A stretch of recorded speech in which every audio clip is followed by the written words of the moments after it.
Hello everyone, astro with M Singh में मैं M Singh आप सभी का बहुत बहुत स्वागत करती हूँ। अपनी राहु की सीरीज़ को आगे बढ़ाते हुए आज हम जिस हाउस की बात करने वाले हैं that is Rahu in 6th house. जैसा कि आप इस इमेज में देख पा रहे हैं, जहाँ पर राहु लिखा है, अगर आपके लग्न कुंडली में सेम जगह पर राहु लिखा है, नंबर कोई भी हो सकता है, बट अगर सेम प्लेस पे राहु लिखा है तो ये वीडियो आपके लिए डेडिकेटेड है। अगर आपको खुद से सीखना है कि आप कैसे अपनी कुंडली को देख सकते हैं कि कौन से हाउसेस होते हैं, कैसे कौन से हाउसेस क्या रिप्रेजेंट करते हैं, तो आप मेरी लर्न एस्ट्रोलॉजी प्लेलिस्ट में है, आप फॉलो कर सकते हैं। 4 वीडियोज़ हैं, उनको अगर आपने देख लिया तो आपको बेसिक क्लियर हो जाएगा, ताकि जो भी वीडियोज़ अपलोड हो आप उससे अपने बारे में जान सकें। सो राहु अगर आपके 6ठे भाव में बैठे हैं तो किस तरीके के परिणाम आपको देखने मिलेंगे, इसमें हम पॉजिटिव और नेगेटिव दोनों डिस्कस करेंगे। आपको ये खुद डिसाइड करना है कि आपके साथ राहु पॉजिटिव हैं या नेगेटिव हैं, ठीक है। राहु हमारी लाइफ में क्या रिप्रेजेंट करते हैं? देखिए, Rahu north node of the moon कहा जाता है, ये शैडो प्लैनेट है, छाया ग्रह कहा गया है इसे ज्योतिष में। ये ऑब्सेशन के कारक है, ये आपकी डिज़ायर है। आपकी पास्ट लाइफ में अगर कोई अधूरी इच्छा रहती है तो उसको अचीव करने की जो डिज़ायर होती है वो राहु इस लाइफ में रिप्रेजेंट करते हैं। इसीलिए आपके लग्न कुंडली में जिस भी प्लेस पे राहु बैठे होंगे उससे रिलेटेड आपकी पास्ट लाइफ की कोई ना कोई इच्छा अधूरी ज़रूर रहती है, जिसे आपको इस लाइफ में पूरा करना होता है। साथ ही साथ राहु पैशन है, ज़िद है। राहु एक ऐसा ग्रह है जो कि टैबू ब्रेकर है। ओल्ड रूल्स, ओल्ड रेगुलेशंस को फॉलो ना करना, ये राहु ज़्यादातर आप देखेंगे कि अगर किसी के कुंडली में राहु बहुत ज़्यादा एक्टिव है तो वो टैबू ब्रेकर्स होते हैं। कुछ रूल्स रेगुलेशंस को ब्रेक करना हो तो आप राहु को चेक कर सकते हैं। अगर किसी ने आउट ऑफ द लॉ जाकर, आउट ऑफ द बाउंड्री जाकर कोई अनयूजुअल सी एक्टिविटी की, जैसे कुछ लोग होते हैं जो फॉरेन में जाके फॉरेनर से शादी कर लेते हैं या किसी से फॉरेनर आकर यहाँ पर शादी कर लेते हैं, तो ये एक टैबू ब्रेक होता है कि हमारे कास्ट, हमारे कल्चर, हमारे ट्रेडिशन से बाहर निकल कर कुछ कार्य करना। या कई बार ऐसा आपने देखा होगा कि कोई सिंगल है बट वो किसी डिवोर्सी से शादी कर रहा है या कर रही है, या किसी विडो या विडोअर से शादी कर रहा है या कर रही है, तो इसे भी आप राहु का इफ़ेक्ट कह सकते हैं। तो जो अनयूजुअल सी चीज़ें हैं जो जनरली आप समाज में नहीं देखते हो, उस तरीके का अगर कोई कार्य करता है, जैसे सती प्रथा चल रही थी, किसी न किसी ने उसको बंद करवाया, तो वो भी, उनका भी राहु डेफिनेटली एक्टिव होगा, क्योंकि राहु में ही ये शक्ति होती है कि वो किसी नियम कानून के बाहर जाकर कोई एक्शन ले सके या उसको चेंज कर सके। बात करें 6ठे भाव की, तो 6ठा भाव है रोग, ऋण और शत्रु का। आपके जितने भी लिटिगेशंस हैं, आपके जो शत्रु हैं, एनिमीज़ हैं, आपके लाइफ में आपको किस तरीके के रोग परेशान कर सकते हैं। आप लोन लेकर परेशान तो नहीं हो जाएंगे। अगर आपने लोन लिया तो क्या आप उसको चुका पाएंगे? और प्रारब्ध कर्म, पिछले जन्म के जो कर्ज हैं, कई बार आप इस जन्म में लोन लेते हैं बट कई कर्ज आपके पिछले जन्म के होते हैं। मे बी आपने पिछले जन्म में किसी से कोई कर्ज लिया हो या किसी से आपने मदद ली हो, लेकिन आपने उसको पे बैक ना किया हो, तो आपके जो प्रारब्ध कर्मा हैं वो भी हम 6ठे भाव से देखते हैं। साथ ही साथ 6ठा भाव आपके मामा, नानी, इनको भी दर्शाता है। आपके मामा के घर को, मैटरनल जो आपके पेरेंट्स हैं उनको भी दर्शाता है, मैटरनल अंकल, स्पेशली मामा, ठीक है। सो अगर यहाँ पर राहु आकर बैठे हैं आपके बर्थ चार्ट में तो किस तरीके के इफ़ेक्ट्स आपको देखने मिलेंगे? सबसे पहले बता दूं कि जब भी राहु अर्थ त्रिकोण में बैठते हैं, that is 2nd house, 6th house और 10th हाउस, तो ये आपको पिछले जन्म की कुछ फाइनेंशियल डिज़ायर्स होती हैं जो पास्ट लाइफ में आपकी रहती है, कि मतलब मैं फाइनेंशियली अबंडेंट रहूं, मेरे एनिमीज़ जो भी हैं उन पर विजय प्राप्त करूं। हो सकता है पास्ट लाइफ में आपको एनिमीज़ ने बहुत परेशान किया हो, कुछ आपका लेन देन बकाया रहा हो, साथ ही साथ आप अपनी डिजीज़ेस पर विजय प्राप्त कर सके। तो इस तरीके की कोई पिछले जन्म की आपकी डिज़ायर्स रहती हैं, जिसके कारण आपको अर्थ त्रिकोण में, स्पेशली 6ठे भाव में आपको राहु मिला है, ठीक है। देखिए, इसको उपच्चा हाउस भी कहा गया है, और ये हाउस में जब राहु बैठते हैं तो ये ज़्यादातर पॉजिटिव रिजल्ट्स देते हैं, और ये धीरे धीरे समय के साथ आपको रिजल्ट्स देते हैं। जैसे जैसे आपका समय आप बढ़ते जाएगा, 35 से 42 साल के बीच में ज़्यादातर आपको इसके इफ़ेक्ट्स ज़्यादा देखने मिलेंगे। साथ ही साथ जिसके भी छठे भाव में राहु होते हैं, ये बहुत ही ज़्यादा डेयरिंग स्वभाव के होते हैं। आप कह सकते हैं कि ये एक ऐसा व्यक्ति होता है जिससे दुश्मन कांपते हैं। कई ऐसे आपके शत्रु होंगे जो आपसे दोस्ती करना चाहेंगे, क्योंकि उनको पता है कि वो आपसे दुश्मन बनकर तो नहीं जीत सकते। कोई भी कॉम्पिटिशन्स हो, इनके अंदर ये जज्बा होता है, ये लगन होती है कि मुझे तो आगे आना ही है, मुझे तो फर्स्ट आना है। तो ये बहुत डेडिकेटेड होते हैं, ज़िद्दी होते हैं। कुछ ठान लिया ना तो उसको अचीव किए बिना शांति से नहीं बैठेंगे। इनकी अंदर एक अलग ही फाइटिंग स्पिरिट होती है। छठे भाव में राहु वाले जो जातक होते हैं, ये काफ़ी लकी भी माने गए हैं। इनको सडनली कहीं से कहीं वेल्थ रिसीव होती है, या तो फिर कई बार आपने ऐसा देखा होगा कि मामा के कोई नर संतान नहीं है, तो मामा ने अपने बहन के लड़के को ही अपनी सारी प्रॉपर्टी दे दी। ऐसे भी सिचुएशंस, जैसे नाना के घर में जो प्रॉपर्टी है या मामा की जो प्रॉपर्टी है, उसका भी आपको योग मिल गया, आपको वेल्थ मिल गई, प्रॉपर्टी मिल गई। इस तरह की भी सिचुएशंस कई बार देखी गई हैं।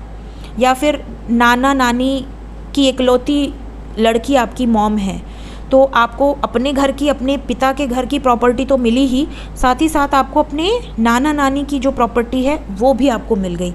तो ऐसे जो लोग होते हैं, जो बहुत फॉर्चुनेट होते हैं, जिनको कहीं ना कहीं से वेल्थ मिलता है, साथ ही साथ आप कोई भी कार्य करने जाएंगे तो उसमें आप लकी होते हैं। जैसे जो लोगों को बहुत मेहनत करनी पड़ेगी, लेकिन आप कम एफर्ट्स में ईज़िली उसको अचीव कर सकते हैं, या अपना दिमाग आप बहुत ज़्यादा यूज़ करेंगे, बहुत स्मार्ट होते हैं ऐसे जो जातक होते हैं जिनके छठे में राहु। क्योंकि राहु क्या है, शॉर्टकट है। राहु को ईजी मनी चाहिए, दिमाग से काम करता है, मेहनत पे ज़्यादा बिलीव नहीं करता। राहु को स्ट्रगल नहीं पसंद, राहु को पसंद है दिमाग यूज़ करो और ज़्यादा पैसे कमाओ। ठीक है, तो इस मामले में ये लोग काफ़ी लकी होते हैं। छठे में राहु अगर आपके हैं तो आपको देखिए लग्जरीज़ बहुत पसंद होंगी। आपके पास बहुत बड़ा घर हो, बहुत लग्जरीज़, आपकी लेविश पूरी आपकी लाइफ हो। आप कहीं घूमने भी जाएंगे तो आप 5 स्टार के नीचे नहीं रहना पसंद करेंगे। आपको बड़ी कार पसंद आएगी।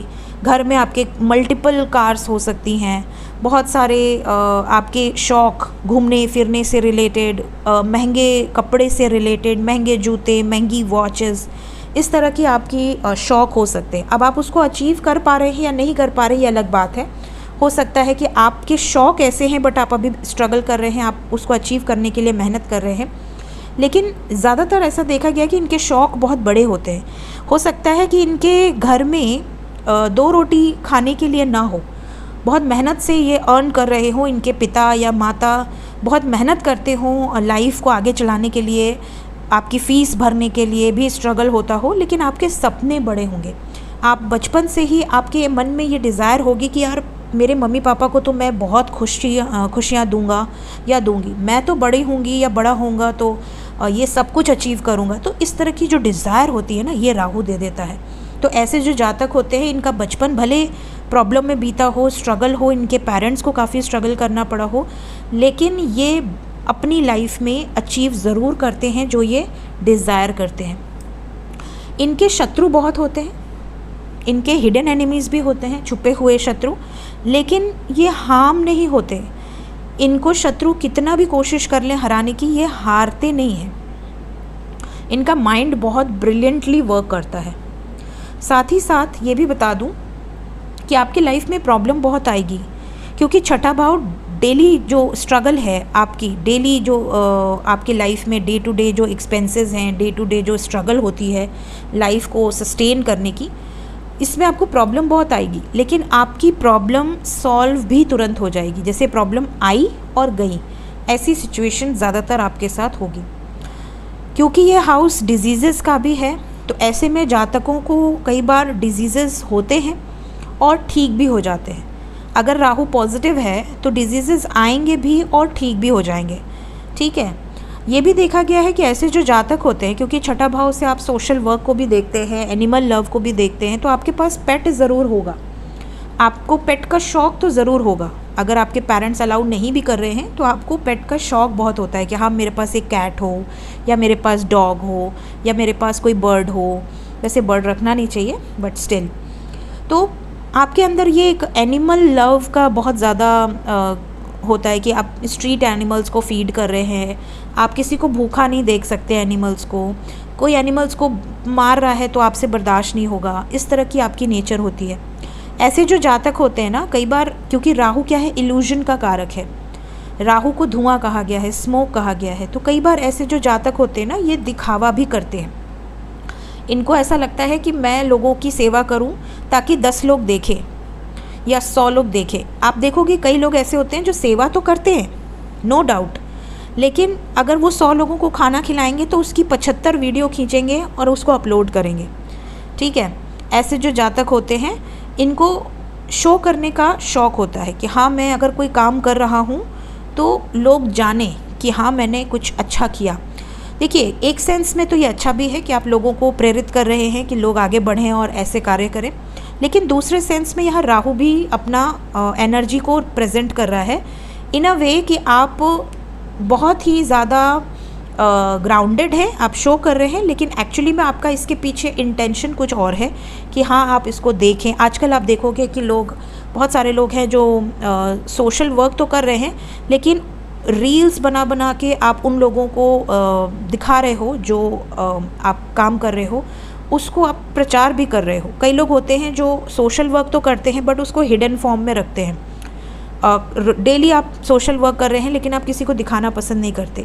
कुछ लोग होते हैं जो करेंगे भी और दिखाएंगे भी, तो ये राहु वाले होते हैं। साथ ही साथ आपको मैं बता दूं कि ऐसे जो जातक होते हैं जिनके छठे भाव में राहु होते हैं, ये टैबू ब्रेकर्स भी होते हैं। कई बार इनका प्रारब्ध कर्मा जुड़ा होता है किसी के साथ, तो कई बार जैसे आपके घर खानदान में कभी किसी ने डिवोर्स न लिया हो, लेकिन आपके साथ ऐसी सिचुएशन आ सकती है कि आपका डिवोर्स हो जाए। लोग आपको कहें कि यार, हमारे ख़ानदान में कभी किसी ने डिवोर्स नहीं लिया, तुम कैसे डिवोर्स ले रहे हो, या सोच भी कैसे रहे हो कि तुम डिवोर्स लोगे। लेकिन ऐसे जातक ना कुछ ऐसे कार्य ज़रूर करते हैं जो कहीं ना कहीं आउट ऑफ द लॉ हो, अनयूजुअल हो, जो ख़ानदान में किसी ने न किया हो।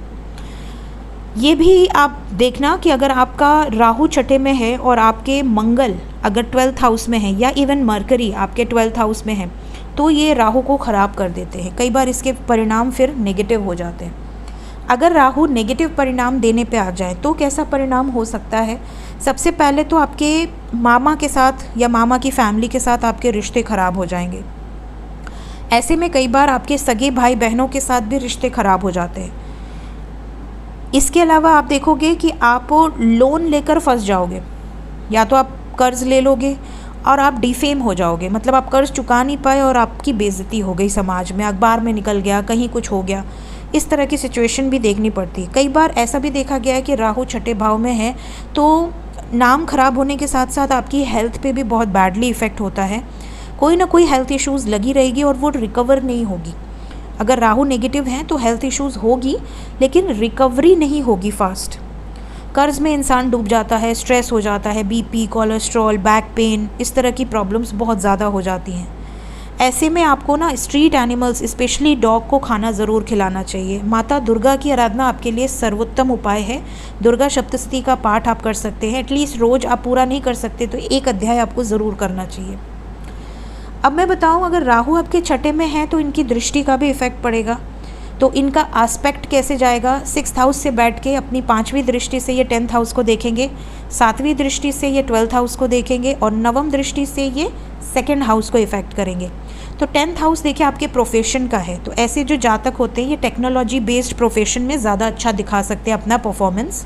गवर्नमेंट जॉब में भी हायर पोजीशंस पे हो सकते हैं क्योंकि कॉम्पिटिटिव होते हैं।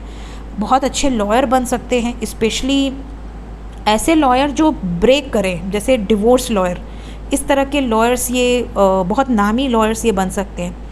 इवन मेडिसिन फील्ड में ये बहुत अच्छा करियर कर सकते हैं, जैसे मेडिकल रिप्रेजेंटेटिव हो गए, फार्मासिस्ट हो गए, डॉक्टर हो गए, नर्स हो गए, इस तरह के प्रोफेशंस। साथ ही साथ ऐसे जो जातक होते हैं ये बहुत अच्छे काउंसलर्स भी बन सकते हैं। इवन सोशल वर्कर हो सकते हैं, बैंकर हो सकते हैं, टेक्निकल फील्ड से एसोसिएटेड हो सकते हैं। इन अ नेगेटिव वे अगर राहु नेगेटिव है तो ऐसे जो जातक है ना ये किसी तरह की एडिक्शन में भी हो सकते हैं, या ऐसे प्रोडक्ट जो एडिक्शन वाले होते हैं, जैसे स्मोक हो गया, मतलब उसको क्या कहते हैं, सिगरेट हो गया, या ड्रिंक हो गई, अल्कोहल, ऐसे बिजनेस में, या ड्रग्स हो गया, ऐसे सिचुएशंस में भी इन्वॉल्व इनका काम हो सकता है। 12th हाउस पे दृष्टि जाएगी तो डेफिनेटली 12th हाउस एक्सपेंसेस का है, इंटरटेनमेंट का है, मोक्ष का है, जेल का है, साथ ही साथ फॉरेन सेटलमेंट का है। तो इन सारे एरियाज़ में भी इफ़ेक्ट पड़ेगा। अगर राहु पॉजिटिव हैं तो आप फॉरेन में सेटल हो सकते हैं, और क्योंकि छठे में राहु हैं तो 12th में केतु हैं, तो आपकी लाइफ में कोई ना कोई ऐसा फेज़ ज़रूर आएगा जो टर्निंग पॉइंट होगा, जिसमें आप मटेरियल नीड्स से दूर होकर, डिटैच होकर आप स्पिरिचुअलिटी को अपना सकते हैं। आपको आइसोलेशन बहुत पसंद आ सकता है, एक पॉइंट पे आपको मेडिटेशन करना बहुत अच्छा लग सकता है, आप बहुत स्पिरिचुअल हो सकते हैं, आपको स्पिरिचुअल बुक्स पढ़ना बहुत अच्छा लग सकता है, अदर रेल्म से रिलेटेड आपको जानकारी लेना बहुत अच्छा लग सकता है, आपके ड्रीम्स बहुत विविड हो सकते हैं। इवन आप हो सकता है कि आप बिल्कुल एक स्टेज पर आप अकेले रहना चाहें, आइसोलेटेड रहना चाहें, अध्यात्म को अपनाना चाहें, इस तरह की आपकी एनर्जी हो सकती है। साथ ही साथ अगर नेगेटिव इफ़ेक्ट देगा तो आपको जेल हो सकती है, डिफेमेशन का कोई केस आपके ऊपर चल सकता है, या इंटरटेनमेंट पे आपका बहुत बेफिजूल का खर्च हो सकता है, या नेगेटिव इफ़ेक्ट में मल्टीपल रिलेशनशिप्स बन सकते हैं। कई बार आपके मल्टीपल रिलेशनशिप्स बनेंगे भी लेकिन टिकेंगे नहीं, ब्रेक हो जाएंगे, धोखा मिल जाएगा। ऐसी सिचुएशंस भी कई बार देखी गई है। सेकंड हाउस पे दृष्टि जाएगी तो सेकंड हाउस देखिए आपके फूड हैबिट्स का है, आपकी कम्युनिकेशन का है, और आपकी फैमिली का है, इवन आपकी सेविंग्स का है, तो इस पे भी इफ़ेक्ट पड़ेगा। फूड हैबिट्स आपकी डिफरेंट हो सकती है, ये भी हो सकता है कई बार आप फूड पॉइजनिंग का शिकार हो जाएं, या ऐसे खाने आप खा लें जो कि बिल्कुल अलग हों। जैसे राहु है, राहु की दृष्टि है तो राहु को क्या है, सबसे डिफरेंट पसंद है। तो अब पूरा घर बैठ के अगर कुछ खा रहा है तो आप बिल्कुल अलग ही चीज़ खा लेंगे। ऐसे जातकों को नई नई चीज़ों को एक्सपेरिमेंट करना बहुत पसंद है। If you are non vegetarian, हो सकता है आप कहीं बैठकर क्रैब खा रहे हो, कहीं बैठकर आप कुछ और ही खा रहे हो जो कि जनरली आपकी फैमिली में कभी किसी ने नहीं खाया। ऐसी भी सिचुएशन, ऐसी भी आपकी फूड हैबिट्स हो सकती है जो दूसरों से डिफरेंट हो। वेजिटेरियन है तो हो सकता है आपके घर में कभी किसी ने सैलड ना खाया हो, कि आप जाके होटल में सैलड खा रहे हैं, सारे लोग कुछ और ही मंगा के खा रहे हैं, आप बैठ के होटल में सैलड खा रहे हो, और फैमिली आपको कह रही है यार तू सैलड खाने होटल में आया है। तो ऐसी मतलब आपको एक लेविश लाइफ जीनी और दिखानी बहुत पसंद आएगी। ठीक है कि हाँ, दुनिया देखे कि मैं क्या खा रहा हूँ। अब आप हॉट चॉकलेट पी रहे हो, दुनिया चाय पी रही है, कॉफ़ी पी रही है, बट आप हॉट चॉकलेट पी रहे हो, ठीक है, तो या आप कोल्ड कॉफ़ी पी रहे हो। आप मतलब शो करना चाहोगे कि आप दूसरों से डिफरेंट हो इन फूड हैबिट्स। इसके अलावा आपकी सेविंग्स काफ़ी अच्छी होती है, आप कई बार तो हिडन पैसे भी रखते हो, और कई बार आप अगर राहु एक्टिव हैं तो यहाँ पर कई बार आपके पास धन मल्टीपल स्रोत से आता है। और ये भी देखा गया है कि कई बार गलत तरीके से भी आप धन अर्जित कर लेते हैं, जिसके केस में आप हो सकता है डिफेम भी हो जाएं, क्योंकि 12th हाउस पे भी दृष्टि है। तो इसीलिए कभी गलत तरीके से धन अर्जित नहीं करना चाहिए, जैसे टैक्स नहीं भरा, मनी की चोरी कर लिया, ऐसी भी सिचुएशन कई बार होती है। इनका जो फैमिली बैकग्राउंड होता है कई बार बहुत डिफरेंट होता है। ठीक है, कई ऐसे बच्चे होंगे जिनके मम्मी हिंदू हैं, डैडी मुस्लिम हैं, या डैडी हिंदू हैं, मम्मी मुस्लिम हैं, या एक पंजाबी है, एक क्रिश्चियन है, या एक क्रिश्चियन है, एक हिंदू है। ठीक है, अलग कास्ट के पेरेंट्स हैं, तो थोड़ी अनयूजुअल सी इनकी फैमिली भी हो सकती है, क्योंकि राहु का इफ़ेक्ट है सेकंड पे। या इनकी फैमिली में कई बार कुछ ऐसे जैसे बचपन में इन्होंने बहुत टॉक्सिक फैमिली देखी हो, पेरेंट्स में झगड़े हो रहे हैं, या पेरेंट्स का डिवोर्स हो गया है, कुछ अनयूजुअल सी चीज़ें इनकी फैमिली में कई बार होती हैं। ये भी देखा गया है कई बार ये फैमिली से बहुत जल्दी दूर हो जाते हैं कम एज में ही, जैसे कुछ बच्चे हॉस्टल चले जाते हैं, घर से बहुत दूर चले जाते हैं। अब माँ बाप यूपी में रह रहे हैं और आप पुणे में चले गए या बैंगलोर में चले गए, तो जल्दी घर से दूर हो जाना, ऐसी भी सिचुएशन कई बार देखी जाती है। तो ये थी गाइज़ मेरी एक छोटी सी वीडियो, राहु इन 6th हाउस। इनमें से कौन सी बात आपसे रेजोनेट करी है पूरे वीडियो में, पॉजिटिव या नेगेटिव, कमेंट सेक्शन में ज़रूर बताइएगा। वीडियो अच्छी लगी हो लाइक ज़रूर कीजिए, और अगर अभी तक चैनल को सब्सक्राइब नहीं किया है सब्सक्राइब कर दीजिए। Thank you so much guys, take care.